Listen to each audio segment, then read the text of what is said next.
Hello. Today I will be discussing the use of plutonium as a fuel or energy source. I would just like to open up with the statement that with the evidence I have found, I can say that the better source of energy when comparing plutonium and monocrystalline solar cells is plutonium. Plutonium is more reliable, more efficient, and when compared to the solar cells, it is much cheaper for the energy it produces. Plutonium is element 94 on the periodic table and is found in the actinides. It is the principal fuel in a fast neutron reactor and in any reactor. It is progressively bred from the abundant, non-fissile uranium-238 that comprises over 99% of all natural uranium. The isotope of plutonium created for nuclear energy and fuel is plutonium-239. In the process of the nuclear reactor, the plutonium heats up from spontaneous fission chain reactions. Fission heats the water so that when it flows through a pipe that goes into another tank, the water in this tank that is surrounding the pipe is heated and turns to steam. This hot steam powers a turbine that spins and powers a generator to make electricity. Here's a video that explains this process a little bit better. I should probably mention real quick, the water that is being heated in the first pipe is very highly pressurized to keep it as a liquid despite the extreme heat. Now here's this short, a little more detailed clip. It's usually enclosed in a shield made of thick concrete walls. It consists of a reactor core, pump, and heat exchanger. The reactor core and pump are placed in contact with the water, which is usually the heat exchanger in these reactors. Due to the enormous amount of heat released during the fusion reaction, the surrounding water gets heated up and changes to steam, which is in turn used to turn the turbines.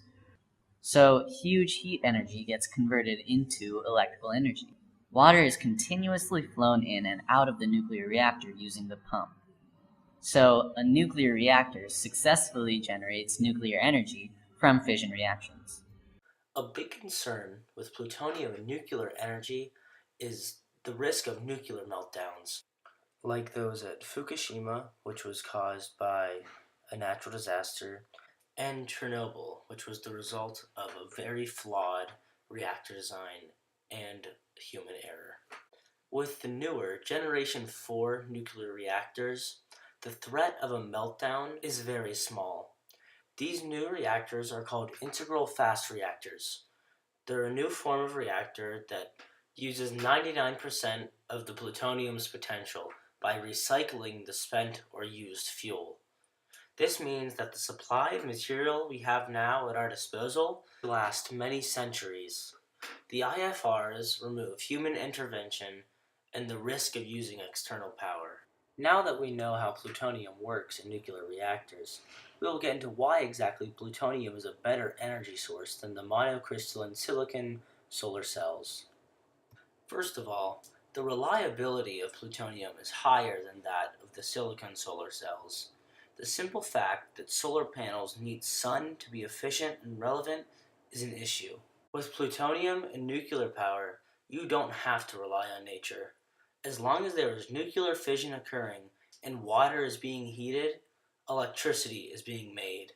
Unlike monocrystalline silicon solar cells, where if there is a few overcast days in a row and a city's only source of electricity is solar power, now the power is out because the sun and weather couldn't be relied on like plutonium and nuclear fission could be relied on.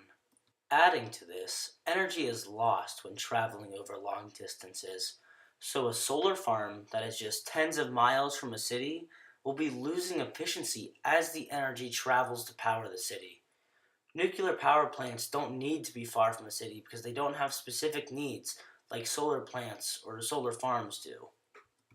Secondly, the use of plutonium as an energy source is more efficient than that of monocrystalline silicon solar cells.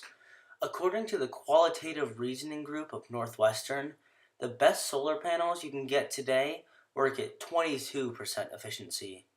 According to the University of Calgary's Energy Education, the newest nuclear reactors work at 45% efficiency, with older reactors working at 35% efficiency. Not only do plutonium-powered plants use energy more efficiently, they also take up less space than monocrystalline silicon solar cell power plants. Along with this, according to the Nuclear Energy Institute, in the United States, no solar or wind facilities generate as much energy as the average nuclear plant.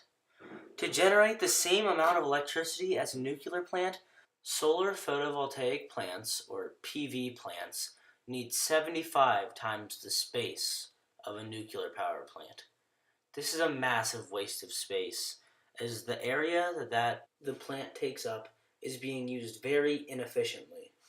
If we were to use a nuclear reactor there, we could take up 75 times less space and use all that land for something else. For a simple example, we could use that land to farm. Finally, the nuclear power plant is cheaper for the amount of energy that is made. Nuclear energy actually costs just 2 cents per kilowatt hour, whereas solar energy costs 12 cents per kilowatt hour. According to the Canadian Nuclear Association, in 2014, one of the cheapest utility-scale solar plants in the US had an inspected installed price of $2,000 per kilowatt. But since US solar plants operate at only about 25% capacity factor, the cost per capacity adjusted kilowatt is $8,000. The capacity factor is just a ratio of actual electrical energy output over a period of time to the maximum possible output over that period of time. The capacity factor of a solar power plant is very low. This is due to the fact that solar power plants need the sun, so they can only operate during the day and not during the nighttime. According to the Canadian Nuclear Association, nuclear energy, on average, costed 20% less per kilowatt than that of solar plants. In the years to come, the price of building power plants will also be decreased due to the new IFRs, or integral fast reactors. The IFRs are all built with similar models and can be mass-produced and shipped worldwide. Here's a short clip describing the waste that the IFRs make after leftover fuel from the old reactors is recycled. But they only use about 5% of their fuel, and the waste is radioactive for 10,000 years. The fuel can be recycled, though. France has been relying on nuclear power since the 70s, and by recycling, the total amount of high-level waste that could give a family of 4 power from when the kids are born until they're in college is about the volume of a cigarette lighter. In conclusion, many governments of the world have already embraced that nuclear energy and plutonium is the superior fuel. For example, France has already made the switch and are powered 75% by nuclear power and plutonium. According to Solar Power Plants, Fundamentals Technology, Systems, Economics, in 1991, 400 to 500 nuclear reactors gave the world 5% of its primary energy needs. In 2018, this number is 10.4%. So it is clear that nuclear energy is being trusted more and more by countries as it becomes safer with the new technological advances of the world.